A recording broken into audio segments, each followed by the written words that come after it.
On l'a appris dans l'après-midi, l'épidémie d'Ebola s'étend à une 6e province de RDC, celle de Baoulé dans le nord où une personne est morte de la maladie. Dans d'autres provinces comme celle du Nord Kivu, les précautions dans les morgues quant à la gestion des dépouilles sont optimales. La transmission du virus peut aussi se faire par les cadavres. Reportage TV5 Monde à Béni, Amani Alimassi avec Laure de Matos et Florian Gauther.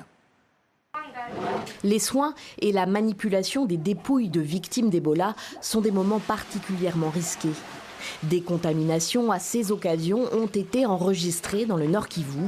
Récemment, un membre du personnel soignant est mort à Butembo, vraisemblablement de la maladie à virus Ebola. Les autorités de la province ont convoqué les gestionnaires des morgues de la ville de Béni pour renforcer les mesures de sécurité. Tout décès pendant cette période doit être swabé, examiné pour déterminer la cause de la mort. Et après cela, il y a des équipes qui doivent se charger par rapport à l'enterrement digne et sécurisé.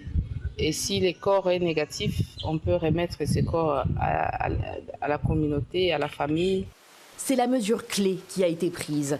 Toutes les dépouilles feront désormais l'objet d'un prélèvement afin de rechercher une éventuelle infection à Ebola.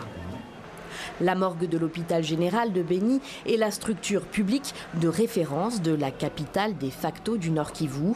Elle possède une dizaine de places frigorifiées. Il en existerait au moins 3 autres aux normes en ville.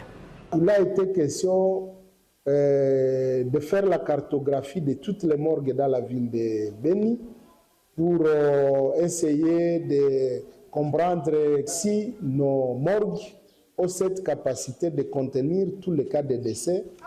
Selon les derniers chiffres officiels, dans le Nord Kivu, 495 cas confirmés de maladies à virus Ebola ont été enregistrés, dont 338 décès et 61 guérisons. 15 malades se seraient également évadés des structures de prise en charge et ne seraient plus suivis par les équipes de riposte.